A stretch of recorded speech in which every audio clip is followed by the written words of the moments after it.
live. John Wayne Parr, sir, thank you so much for doing this today. Mate, no worries. Thank you for the opportunity to have a chat. Live from Australia, you are. Yes. So Live as I from told down you, under. exactly from down under. As I told you a few seconds ago, if there's a little tidbit, a little story that the world there's documentaries, there's interviews of you out there, but a little tidbit or a story that the world doesn't already know about John Wayne Parr. So I'm very lucky to spend 5 years in Thailand, so I can speak fluent Thai. And then not many people know that I have a very natural Thai karaoke singing ability where I can rock the stage to make Thai people come out to the dance floor and start having a little bit of a boogie. So it's pretty cool when you're the white guy in the club and you can make the Thai people dance to a Thai song. It's such a buzz. It's so cool. When did you first realize that you had this natural God-given talent for Thai karaoke? So what happened? So I went down to the music store and I'd buy the most popular CD at the time. And then because at the time I couldn't speak Thai that great, so I put the CD in and I press play and then I press pause and I write down English and I get the next sentence, play, pause, right next. And I got to the stage where I memorized the whole CD. So when I go to the karaoke bars, I'd ask if I could sing a certain song, and they're looking at me going, "Do you know this song?" It's like, "Mate, come on, trust me." And then the song would start playing, and I start jamming. And next minute, one person would come out the dance floor, two people would come out. Next minute, the whole dance floor would be full. And then the guy in the band go, "You know any more songs?" I say, "Mate, I know the whole CD. I can sing the whole CD." He goes, "Oh, you want to do a couple more?" For sure. So I'd be singing like 5 or 6 Thai songs in a row, and I've never felt so much like a superstar in my whole life. It was so much fun. I love it. So I actually was just watching yesterday the Blessed with Venom documentary. Phenomenal documentary, by the way. For people that aren't familiar, for people listening at home, it's a documentary that was when was it released? It was released a little while back, yeah. 2011. And it documents your life and your journey going to Thailand, all of that. But for people who might not be familiar with it yet, first of all, go check it out after you listen to this. But second of all, will you just give a quick recap, because I'm sure you can do it far better than I can, of just how you first got into the combat sports and you started at around age 11. Is that correct? Yeah, so I started at 11, and then I was very lucky to win a few titles here in Australia first, had 13 fights. I picked up a sponsorship with my Thai sponsor, and then he sent me to go and live in Thailand for 6 months. And after 6 months, I had 5 fights, 5 wins, 4 knockouts. So he sent me back to Thailand again for a full year. And that year I had 9 fights, I think 5 wins. By this stage, I started fighting on Peony, King's birthdays, on all the big shows on Thai TV, making the magazines, making the front covers of the magazines. And then they just kept going and going and going. So I ended up spending approximately 5 years full-time in Thailand. And then a few years ago, we went back to Thailand to record my history. So we went to my old camp, interviewed my old training, my old manager, went to the famous stadiums, interviewed a few of my old opponents. Yeah, it was really cool. It's not only about my career, but it's also an introduction to Thailand about what it's like to live over there and the different culture and how Muay Thai is such a big part of Thai heritage, I guess. Now, it's not only good for me, but it's educational about the sport also. 100% agree. And when you first started Taekwondo at 11, that's correct? Yes. Did you immediately fall in love with it, or did you fall in love with this idea of potentially one day being a fighter? Did you know at that point this is what you wanted to do, or was it not yet at that point? Yeah, no, I knew I wanted to be a fighter approximately 3 years old. I remember before I even started school, the Rock On Wrestling was on TV. There was a TV show called Monkey Magic. It was a guy with a staff, and he'd beat the bad guys with his martial arts skills. So I knew, and back in those days, I lived in the country. My parents were horse trainers, so I was very isolated, only child. I knew I wanted to be a fighter, but I didn't know what style it was going to be. And then eventually, at the age of 11, we moved to Brisbane, which is the city. And then we had a Taekwondo school just only like 5 streets away from my house. So it was the first time that I was allowed to have a little bit of freedom from my parents, where I could go out at night time and come back after class. So I started Taekwondo. I did about 2 or 3 gradings. I was very passionate about the sport. And then it wasn't long after that the Taekwondo school, they didn't have enough students to make enough money to afford their rent. So they eventually moved out. And there was a few months there where I was completely in limbo. I was so lost. I didn't know what to do.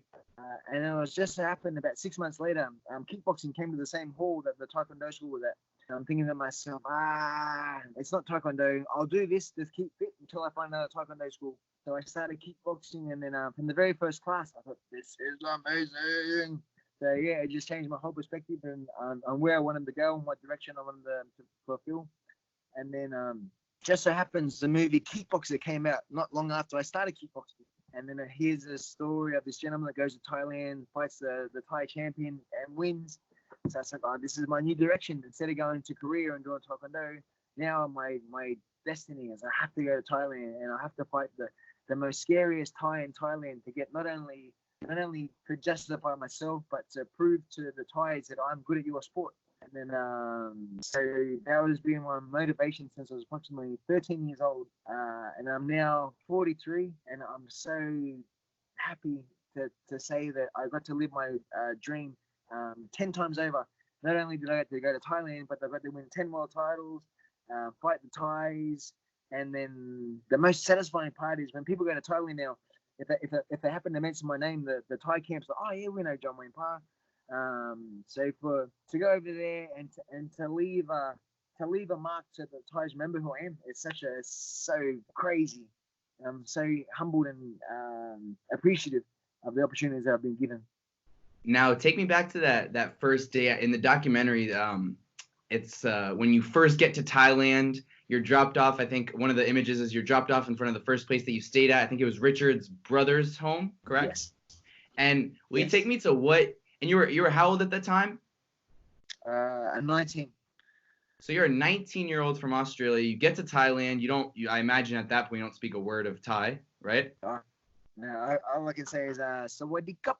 And then so Richard's brother and his wife, they dropped me off at the camp. And then after the formal introductions and a little bit of food and chit chats, they get back in the car and they drive away. And I'm left with this family I've never met before in my whole life. And they can speak very limited English, and I can speak no Thai. So everything's sign language. So hungry, sleepy, shower. It was just like so awkward to communicate. And then I ended up staying there for 3 months, and the training was okay. But it was like one of the only camps in Thailand at the time to accept Westerners. So every week there'd be 50 Westerners, and then they'd disappear, and then 50 Westerners would come. And that was week after week after week. All these Westerners keep coming and going. And I really wanted to be taken seriously, but because I was at this Westerner camp, the Thai just looked at me like I was just a cash cow. I wasn't there for... it was easy money. They're very fortunate that a very famous Thai, Sankanoy, he came to Australia to have a fight in my hometown. So he met my Thai sponsor, and then while they were here, he took care of them, like took them to, got him some jeans and some pocket money and a bit of aftershave and new sunglasses. Really gave them the good memories.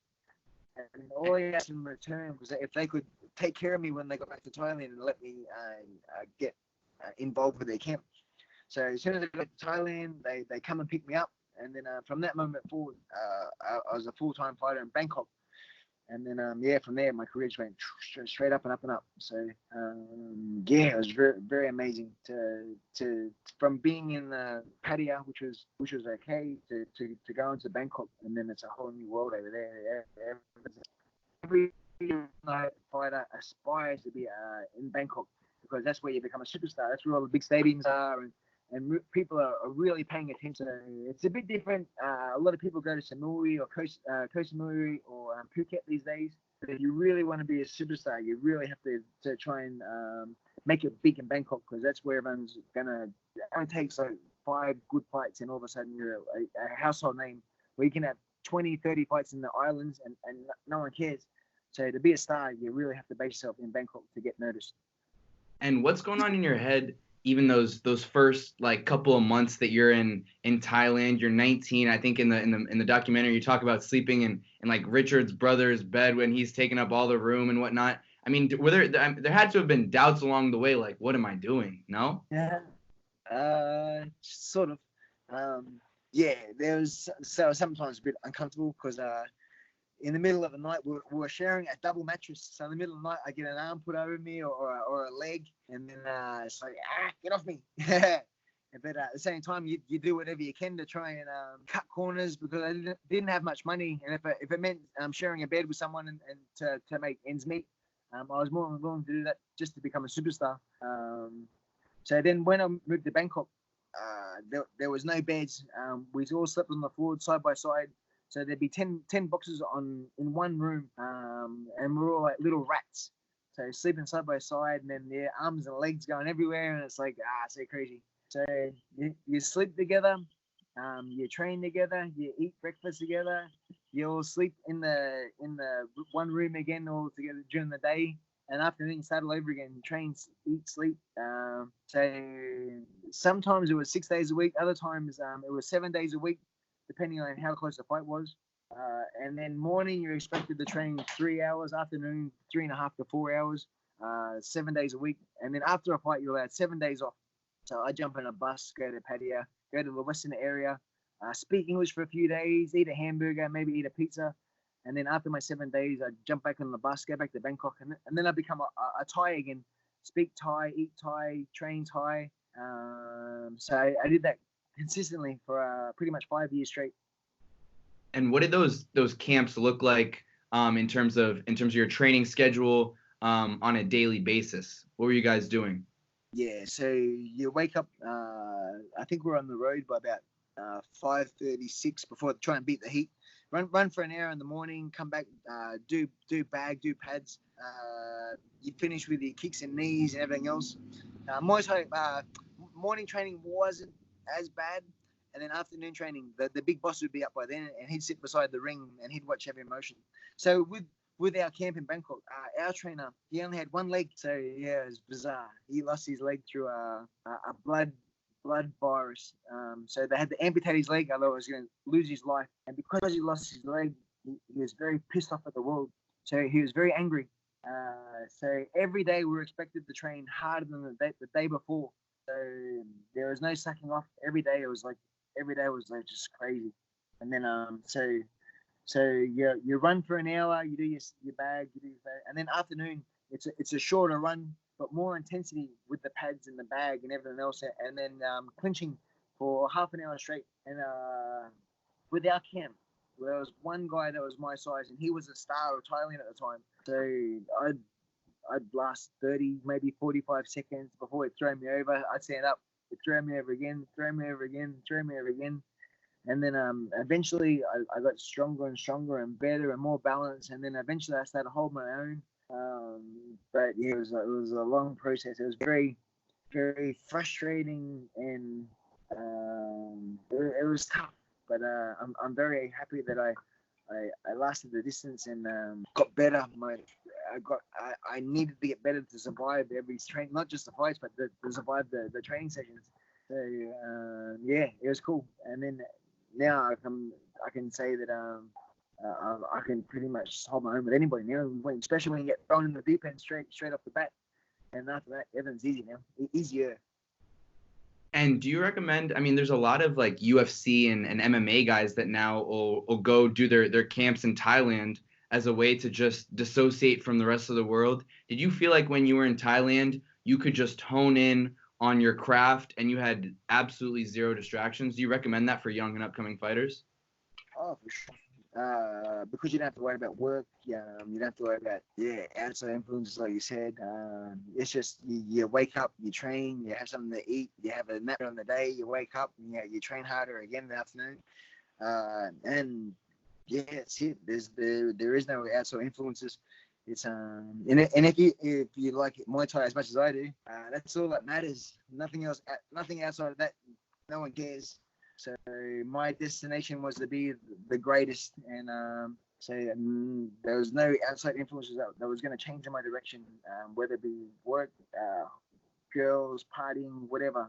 Nothing was going to stop me from reaching the top. So being in Thailand, I could just fully concentrate on what I want to do and just learn.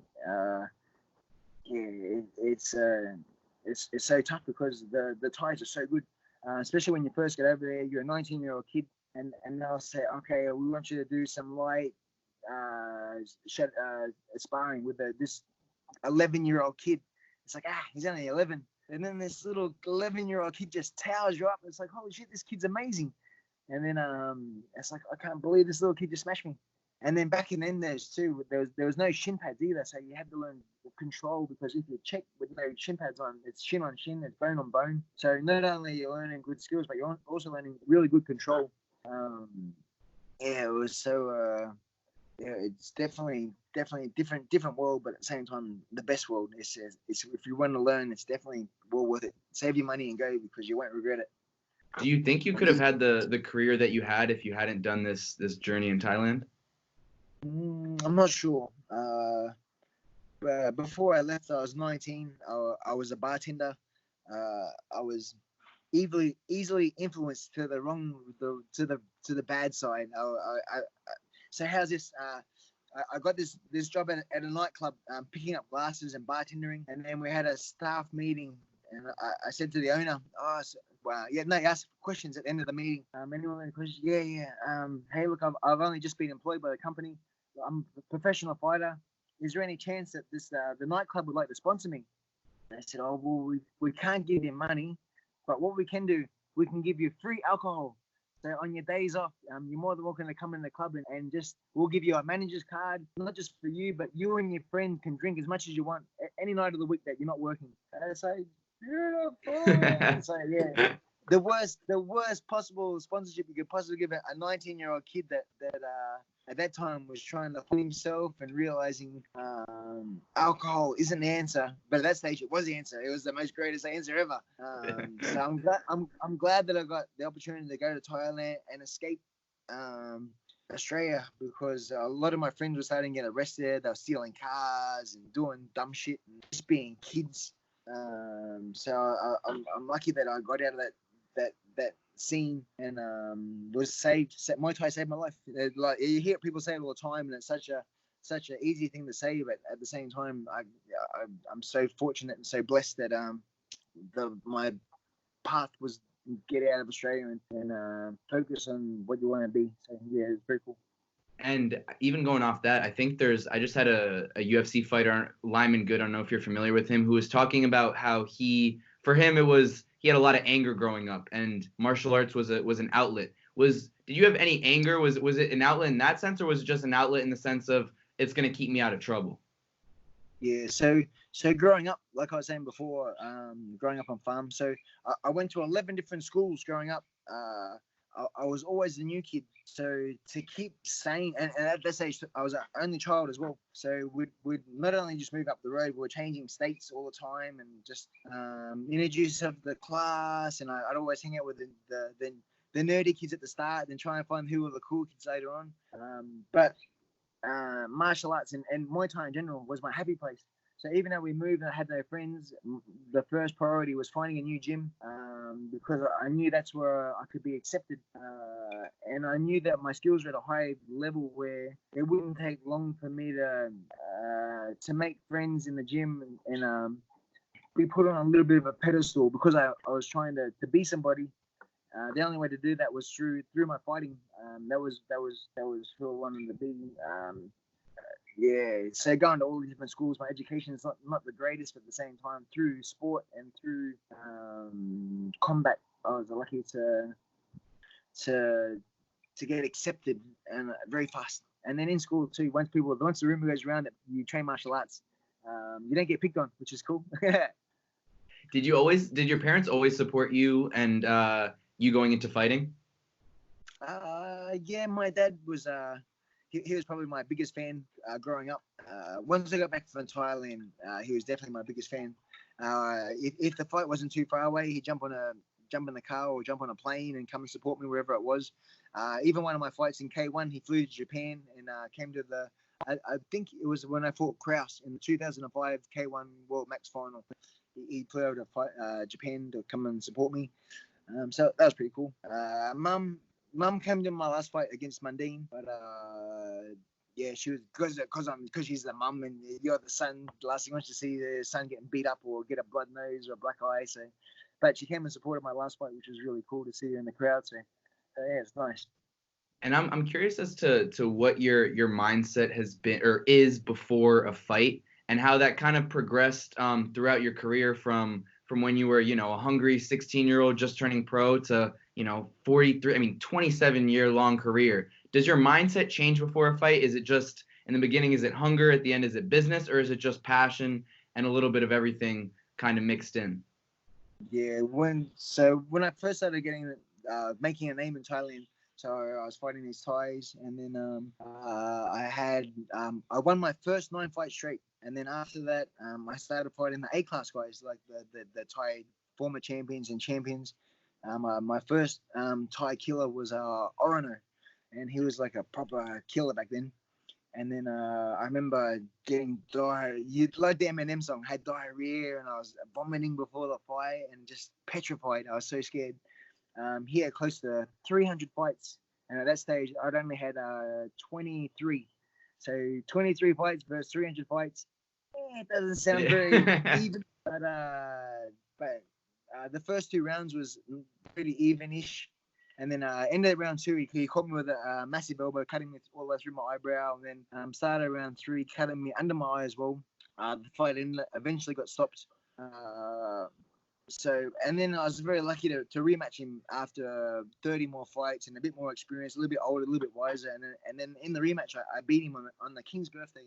So with the King's birthday, they have crowds of over 100,000 people that come to this big park in the middle of Bangkok, and it's televised live on Thai TV as well. So not only did I get my revenge, but I won his world title in front of all these Thais. It was so cool. But as you were saying before, for the mindset, because I was fighting these proper killers, I'd have all these I'd create these boogeymen in my head where it's like, oh, he's too strong, he's too sharp. If I do this, he'll counter me with this. And then I got to the stage where I was frozen because I'd created this image in my head that whatever I did, he'd be too strong. But then once the fight would start, that you realize, hang on a second, this is just another human. He's tired, just like he feels pain, just like I do. So then I got to the stage where it's like, all right, I'm not gonna create a boogeyman. I'm just gonna believe in my skill set, believe in my skills. I know that if I've done the work, I put myself in the worst case scenario, and I can fight my way out of it. And then, sure enough, as soon as I started doing that, and believing in myself instead of questioning my abilities, believing in my skills, believing my strength and my cardio, and then everything changed from that moment forward. I started winning and started getting better, and I eliminated burning up mentally draining energy that was a waste of time. I was spending all my money, spending all my time thinking about things that I never eventuated. So it's like, I got to stop thinking like that because it doesn't happen. And then, it's just the little things can alter your performance so much. And it's just those little positive things of changing your mindset and believing in you instead of creating something that it's not going to happen. And when you were younger, I know you said you wanted to be the best fighter, but did you ever think that you would have this career that you now have, sitting here at 43 years old and everything you've done? Did you ever imagine that it could all happen like this? Yes. Yeah, I knew my destiny. I knew I had the skill set. From 11 years old when I started Taekwondo and I was sparring the adults, I knew I was destined to reach my potential. I remember coming home maybe 12 or 13 years old, telling Mum, I really believe I'm going to be a world champion one day. And she was in bed and she had a little bit of a giggle, and it's like, I'm going to use that as motivation for the rest of my life to prove you wrong. And then so at the age of 24, I won my very first world title. And I remember ringing my mum going, remember that time you laughed at me when I was 11 or 12? And she goes, no. And it's like, what do you mean you don't remember? I've been using that as my motivation for these last 10 years and you don't remember? She says, I have no idea what you're talking about. So what was such a small, insignificant little sentence was blown. But for me, it was my main motivation. I want to prove you wrong. And then when I finally did it, and then not only did I do it, I got to do it 10 world titles. So I know. yeah, it's so crazy. It's so cool that how one sentence can drive you to fulfill your destiny. And do you feel like also now Muay Thai and kickboxing, and I think it is largely thanks to you, is more, promoted in the Western world, but I still think there's a long ways to go. Do you ever think it'll be on a level, at least here in the US, like the UFC or a promotion of that level? I sincerely hope so. Muay Thai is so much fun. People love stand up. Yet when they love stand up in their MMA, UFC, Bellator, I like guys when they stand toe to toe. It's like I can guarantee you that every single time with Muay Thai fights. But I think the big gloves and the ring is just a different environment where it just doesn't get the respect that it deserves. It just needs someone that's got a lot of money that can promote the sport. See, what happens is you got blue and red corner, and majority of the time people don't know who these guys are. So you're watching for the spectacle, and it's still good. But with the UFC, they invest so much money to create storylines. So you get to know who Ronda Rousey is, you get to know what she drives, you get to know what she does in her spare time. And you're so invested in it that when you support her, so it's wholehearted instead of just going A versus B. Instead, now you got a personality versus personality. So you're more invested and you really want to support that person because they're very similar to myself, or I like that person because she's a good person, or I don't like that guy because he does certain things. It just needs someone to create profiles and superstars. We have no superstars in our sport. We do in Thailand, but in the Western world, you can name 5 guys and you're lucky to name 5. Whereas UFC, I can talk here all day about the Connors and the Cowboys and the Khabibs, and it's a different world. We just need someone. I need a serious investor to help promote and get it out there to the lounge rooms that don't see the sport. Did you ever contemplate perhaps, making a move to like a UFC or something of that nature and working more on a ground game? I mean, you were very close in terms of skill sets. You could probably beat a lot of those guys just standing. Then there's the jiu-jitsu and the wrestling. But did you ever contemplate that kind of thing? So I moved to Thailand in 1996, and then I moved back to Australia end of 99. And then I did another couple. I do 3 months here, 4 months there, 3 months there. So 5 years in Thailand. And then I was getting all these Muay Thai opportunities. And then every time I fought, my prize money would go up and up and up. And then it got to the stage where if I was to commit to a UFC fight, that means I'd be fighting for free again for my first 3 amateur fights. And I was so busy with Muay Thai and making money that I couldn't really step back and to learn a new skill set. Even though UFC was like on the up and up, because at that stage it was early days, and it wasn't where it is now. But I have no regrets. My Muay Thai career was amazing. I got to go to Thailand. I got to fight all over the world. I might not be rich like a Conor McGregor, but at the same time, I'm happy. I'm happy that I have all these memories that are priceless. Got to meet so many people. Got to tour, and I still got to do seminars. So at the same time, and I'm a stand-up guy too. As much as I've done a little bit of jiu-jitsu in the past, and I'd rather be a solid Muay Thai guy than a okay MMA guy. So yeah, I'm content. And take me back to your latest fight with Mundine, and great fight. And then in the post fight interview is like a beautiful moment because it's the retirement fight, the rush of emotions. What was going on in your head throughout that fight? Did you know? Were you getting emotional, thinking this was the last? This could be the last round. This is the last moment of me in a ring. Take me back to what your mindset was during the lead up, and then after the fight, the rush of feelings that you had. So for the last probably 2 years, my left hip has slowly been degenerating, I've been told I've got osteoarthritis in my hip, and then the more camps that I do and the more training that I do, it's getting worse and worse and worse, and the pain's increasing, and then it's getting to the stage where it hurts to walk and hurts to sleep. I've had a couple of cortisones in there, but they only give you so much relief before the pain kicks in again. So I had my last fight for Bellator was in Japan, August 18th. So I had the fight, and then the camp was excruciating, left kicks and knees and teeps and checking, and everything just hurt. And then I got the opportunity to have a boxing fight. And I'm thinking, this is crazy, this is perfect, because I don't have to kick for 10 weeks.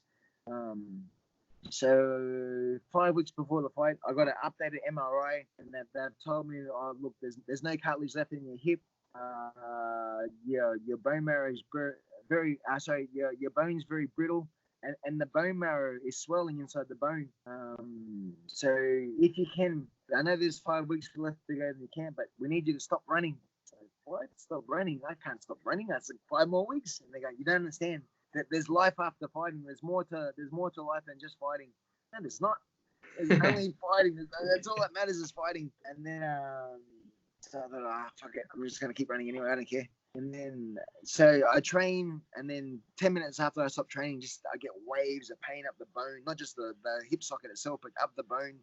And then I went to Dr. Google, and Dr. Google says sometimes if you have too much trauma in the femur bone, the bone marrow can turn into leukemia. I'm thinking, oh, that's not good. So for 5 weeks, I'm thinking, holy shit, I'm gonna get leukemia if I keep running. But I don't want to experiment with swimming or riding a bike or something in case I get to round 6, round 7, and I hit the wall and it's like I'm not fit enough. Whereas now I know if I run, I'm in perfectly fit physical condition. And then they've told me, look, we need to stop running just in case your femur head either splinters or snaps at the head. So some days I'm thinking, should I take my phone with me in case my femur head snaps while I'm on my run and I'm stuck in the middle of a path and I can't stand or walk, or I need to call an ambulance? Or so for 5 weeks in my head, I've got all these. Not only do I have to try and get fit for the fighting 10 rounds and boxing and fighting a former world champion and everything else, but I also got to deal with all these what ifs. What if I get leukemia? What if my femur head snaps? And all I could think to myself was, well, hopefully, if I win, I'm going to have some great stories to tell. And luckily for me, I won the fight. I got some cool stories. I overcome my adversity. I don't think I have leukemia. I think I'm okay. My femur head didn't snap. But so yeah, it's just it was a mental challenge. And I was seeing the chiropractor 3 times a week. I was doing chirotherapy, which is where they isolate with the nitrous oxide to try and freeze the bone, not just the femur, but they're trying to freeze the bone to help the bone marrow settle. Getting acupuncture, getting massage. I was doing everything possible just to survive the 10-week camp to get through to that first round. And yeah, it was so hard. It was so mentally draining just to try and survive the camp. And then I won. So at the end of the fight, I think I was just overwhelmed by getting the win, but just the battles that I had for that whole 10 weeks and to come out successful and to get the win and realizing that it's all over. After 147 fights, just to realize that was the last one. It was because I don't want to stop. I don't want to retire. I love what I do. Getting old sucks. I highly recommend not getting old because it stuffs up everything. I'll try, man. Yeah.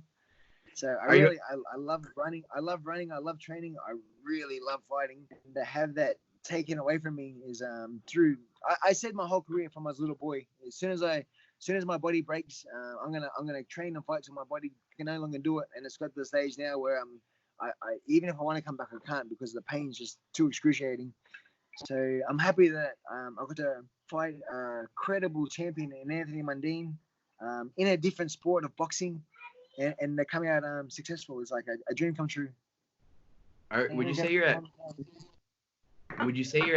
at peace with everything now? Now that you've had like a little month and a half since the fight.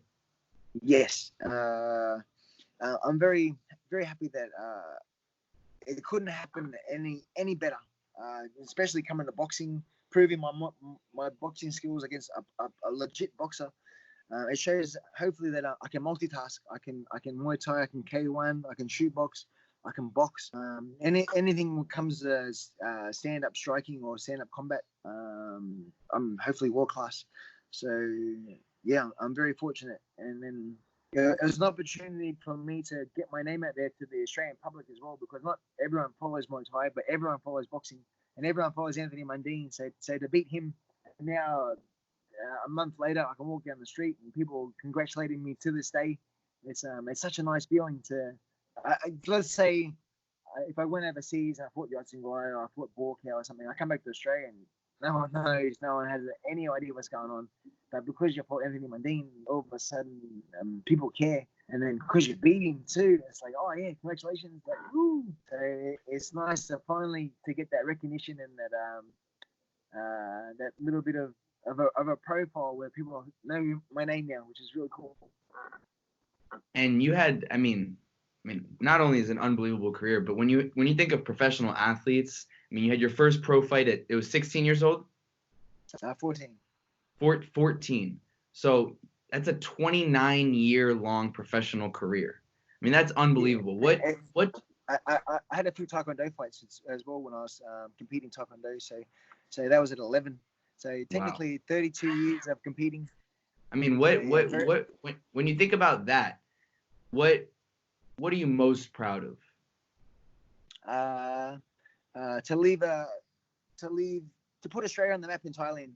That's probably my biggest achievement is when people think of Australian Muay Thai in Thailand, the first name that pops up is Wayne Parr. And to me, it's like to work so hard and to sacrifice everything I have, and to now to be remembered for what I sacrificed is very humbling.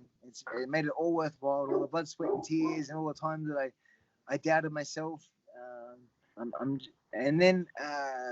So back then, my Thai trainers were saying, you're the first person to pretty much live here full time and to devote your life to Muay Thai. A lot of Westerners were flying for a month, stay a month, do a camp, have a fight, and go home.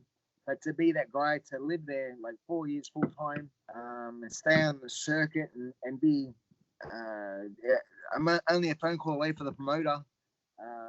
And then I raised the bar. So now it's like very popular for everyone to go to Thailand and stay long term, and it's multiple years at a time. And so I was the guy that showed the Westerners that you can do it. You can do it. You don't. Why do a shitty job that you hate when you can go to a foreign country and do a sport that you love? And you're not going to get rich, but at the same time you're going to be happy. You might be comfortable and happy, but life isn't about money sometimes. Life's about creating memories that you can be proud of to tell your family and friends, and some memories are priceless. My memories are amazing. So go and live the dream. It's not all about money. It's about creating memories that you're precious. And speaking of family, how did becoming a father change your change your mindset as a fighter, if it did? Yeah, it definitely gave me a different perspective on what was worthwhile. So before, when I was a single man, I was in this vicious circle of train, fight, get money, party, and then once the money ran out, and then we'll start training again. And then it was just this I couldn't. It was a road to nowhere. And then once I had my first child, Jazzy, and then everything changed. Everyone's like, I have something to fight for now. So now I'm training harder. If I'm getting into the deep end in a fight, I can grit down and I have something worth fighting for. And then straight after the fight now, instead of going and partying, I just go home. There's been no after parties anymore. I'd rather save the $200 I'd spend on alcohol to pay the babysitter and to let her go home early, so I didn't have to pay overtime. Yeah. And now that you're in this, next phase of your life, I know in the documentary, you talk about potentially getting into acting. I know you've done a little bit of acting already. Is that something that you look forward to continuing and pursuing in this next chapter? I know you also have your gym. I mean, what do these next like 5-10 years look like, you hope? At this stage, so I've got my gym. I've been running for the last 20 years here on the Gold Coast. I can tell you everyone's point. And yeah, I think and then I've been very lucky to be on Joe Rogan a few times, and I can bounce off him. Before you know it, 3 hours has passed like that. I'm very lucky that I'll be hopefully going back on the Joe Rogan podcast mid-February. So I want to go over there and celebrate the career with Joe. Just talk about the adventures and everything else. And he's the sort of guy that has so many listeners that where he can open up a lot of doors. So hopefully, once I put the feelers out there, we'll see what happens. But yeah, if I could just be involved with the sport somehow. Yeah, it'd be a shame to just retire and just disappear into the night. I still want to be relevant when it comes to Muay Thai and combat sports. And talk about your relationship with Joe Rogan and how that came about, because there's a lot of videos of you guys. I think ones where you're showing him a proper kick and he's kicking. I mean, he has a mean leg kick as well. How did you guys kind of become friends, and what has the experience been? I mean, you've been on Rogan a couple times already. What was that like? Yeah, amazing. So I was very lucky that on Twitter, people would write on Twitter and they say, "Oh, you should go on Joe Rogan. You should go on Joe Rogan," and it kept happening. And then out of the blue, one day Joe goes, "I'd love to have John Wayne on my podcast. I'm a big fan of his." I was like, "Oh my god!" So then I showed him a private message going, "Hey, if I book a ticket to America, can I come on the show?" He goes, "Of course, no worries." I said, "What about next week?" And he goes, "Done." And it's like, holy shit. So I booked the ticket, and then I think the podcast was the Sunday. Let's say that it was on the Sunday. So I flew to America on the Saturday, and then I got off the plane, turned on my phone, and then I got a message from Joe. He goes, "Hey, we got the fight companion on tonight. Do you want to come and do the fight companion tonight with Eddie Bravo and Brian Callen and Brendan Schaub? And we'll do the fight companion tonight, then we'll do the other podcast tomorrow." Holy shit. Sure. So I jump in a taxi, and then there's everyone in the room. It's like, "Hi, Brian, hey, Joe, hey, Brendan." Is like, "This is amazing. This is so crazy." And there was a very strange odor in the room. I'm not quite sure about burning incense or what was going on. It's like, this, and I felt very lightheaded all of a sudden. No, it was super cool. And then, so I did the first one. And then a few months later, I went back to the States to fight Cosmo Alexander in a lion fight. And then after the fight, Joe sent me another message saying, "Hey, since you're in the hood, do you want to come back on the podcast again?" I was like, holy shit. So I did my second podcast with him. And then that was really cool. That was another 3 hours. It just went like that. And then the very next day, he sends me a private message. "Hey, I just want to let you know that we're the #1 trending podcast in America today." I was like, holy shit, that's amazing. That's so cool. And he sent me a screenshot of the top 5 podcasts. It's like, this is crazy.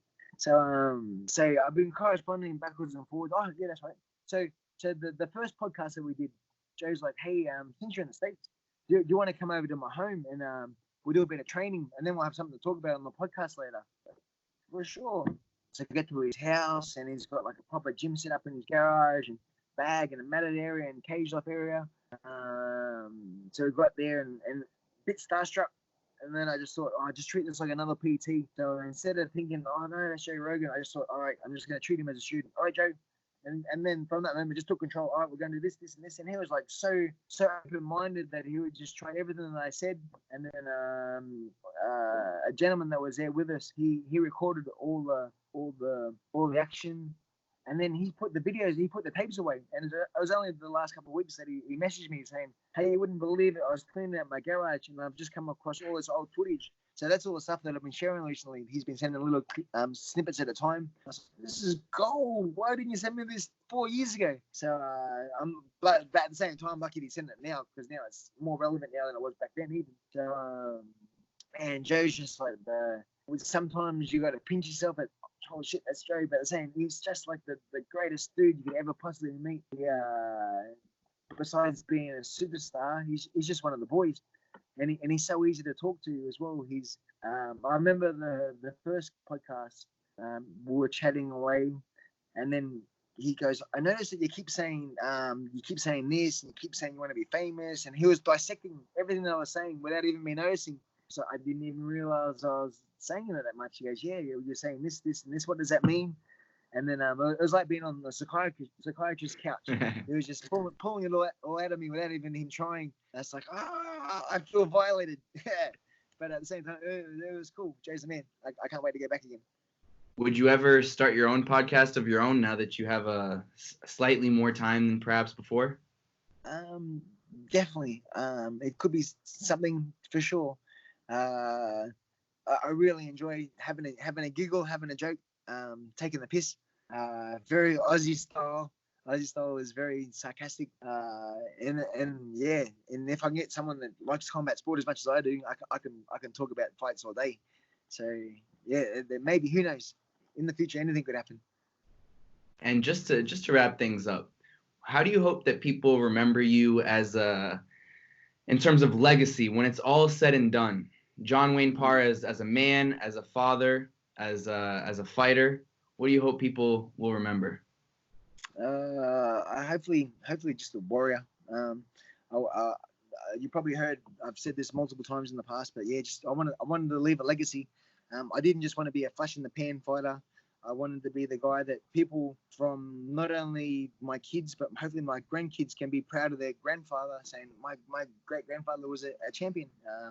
Not only did he do well for Australia, but he helped us put Muay Thai on the map here in Oz, and hopefully I'm the Aussie version of Nakanam Tom, who started the Muay Thai revolution in Thailand with that brought the 9 Burmese, and then also hopefully I can be that guy that took his martial art seriously, had a dream, and got to fulfill it multiple times over.